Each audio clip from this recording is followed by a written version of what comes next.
Hey everybody, my name is Marcy, and I wanted to make this video to talk a little bit about being new in the whole world of arts and crafts. I had not picked up a paintbrush since I was a kid until about 2 years ago. And 2 years ago, it was extremely frightening, and I didn't feel like I could make or do anything with it. Didn't feel like I could control the brush in my hand at all. And that is scary and frustrating. There are so many wonderful instructors on YouTube out there and in the world that make it look so easy. And for me, it's not easy. I love doing projects and I love making things, but it's not easy for me. So I wanted to make a quick video just to show you what I've been up to recently, and to give you encouragement if you're either new to the whole arts and crafts experience, or if there's something you want to try but are afraid to try. I want to take you on a little bit of my journey just to make it a little easier, hopefully, to see that it really isn't about perfection, at least for me. It's about making something that I'm happy with, that I think I did a good job on it, because I can only gauge how good something is that I've made by, could I have made this 2 years ago or 6 months ago? Am I making small steps toward improvement? Anyway, so recently I made 2 journals. This journal I made following the instruction of Stephanie Bergeron at Deliberately Creative. She has wonderful instructions for making this binder journal, so that you can put single sheets in. You don't have to make signatures and sew them in. You can just put single sheets in. I covered mine using scrap paper.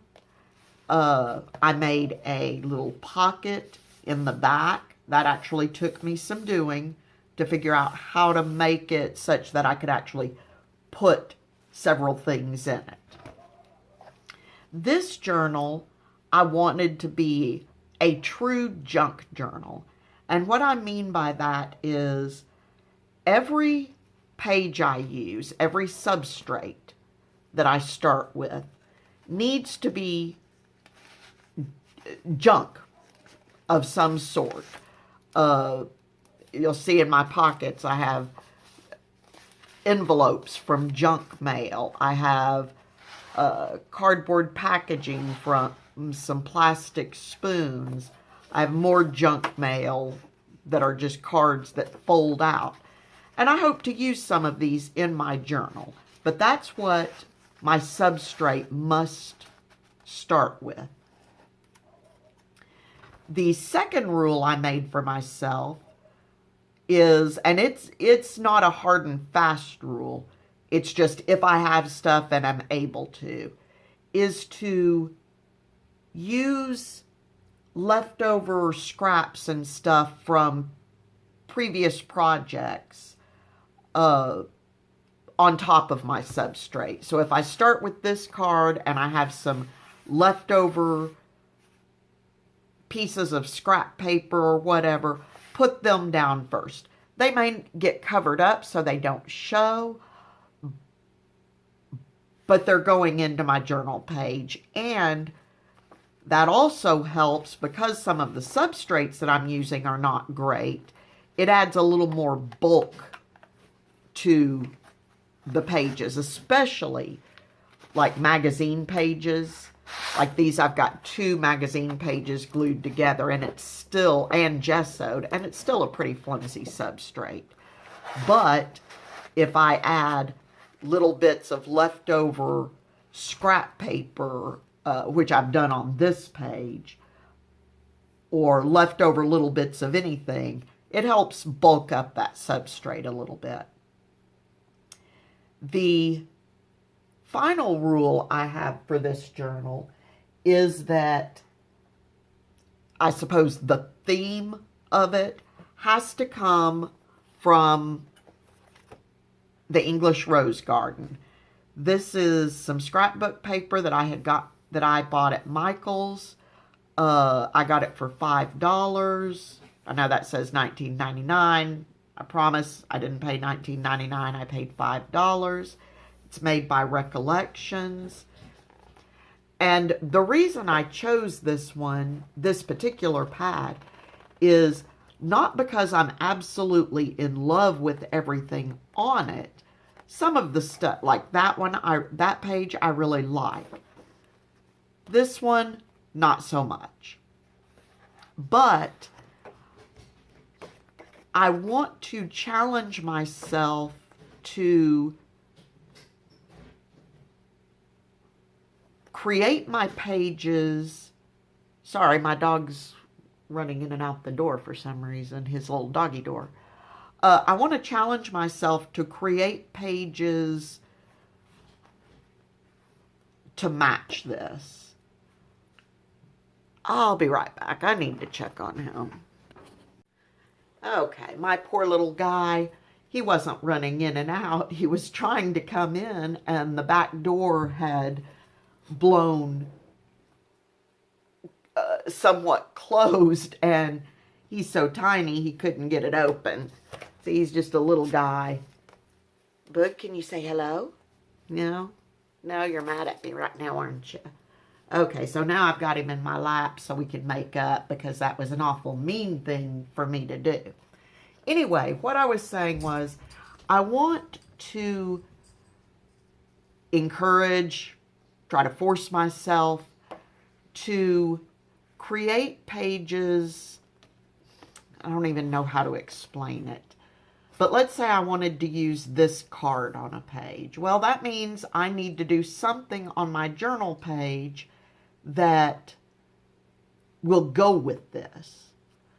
And some of it, like I said, some of it I don't particularly care for, like the foil stuff. That's not really my style.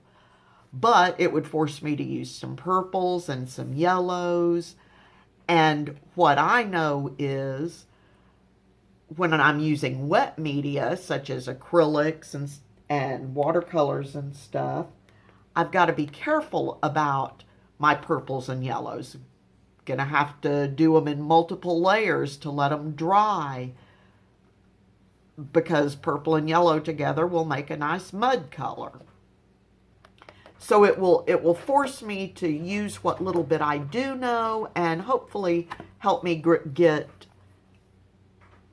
a little more creative by having constraints, so that I can't just keep going to what I know I like, and it'll force me to try some things that I'm not sure that I will like. So, that being said, that was a long way of saying that. I've done this page where I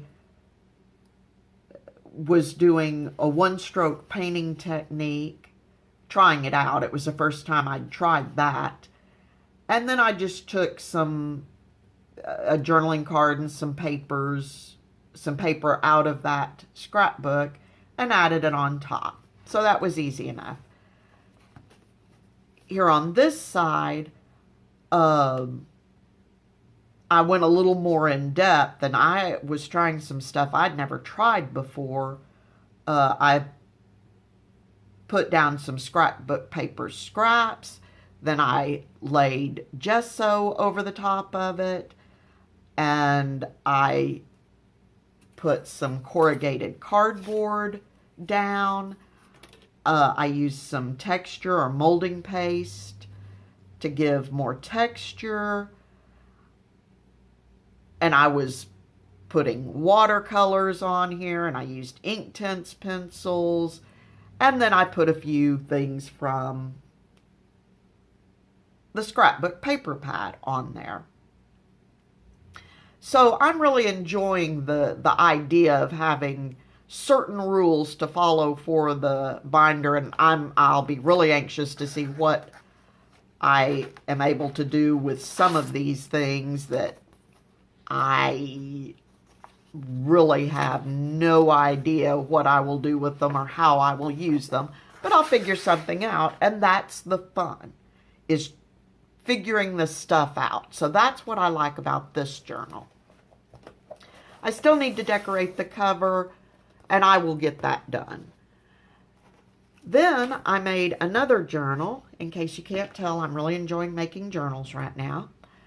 And both of these journals, I just used parts of a cardboard box. We have lots of boxes left from Christmas, and so that's all I used for those. This one, I made an accordion journal. And as you can see, I had a little bit of texture paste that got under my stencil. I stenciled these hearts on with texture paste, and then I embossed over them. I had some white plastic pearly beads from Walmart, and I wanted, since I was using some blue embossing powder here, I wanted different colors for my beads. I don't have any charms, so I thought, well, I can just use these beads. And lo and behold, my embossing powder, I used the blue and some gold, worked great on those to change the color on those. So that was a nice surprise. And with an accordion journal, the only pages that are bound in are the first page and the last page. So I added string around a couple of pages just to help keep the whole thing from flying out. And what I plan to do with this journal is, when I work on single page projects, and I prefer working on a flat surface, I don't work as well when I'm working in a book or on a paper pad. I prefer having my substrate, my paper, flat on the work surface. So I can take and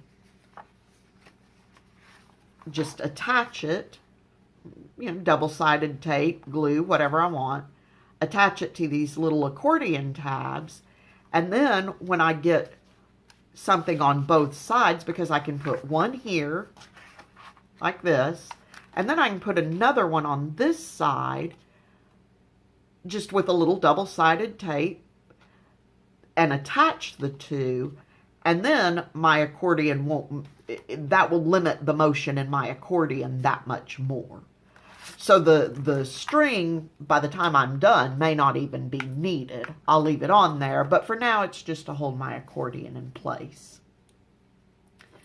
But this one especially, because I did not, the big one, I had specific instructions I followed in how to construct the journal. This one I didn't. I'd watched some videos about accordion journals and so on and so forth, but I was doing mine a little differently.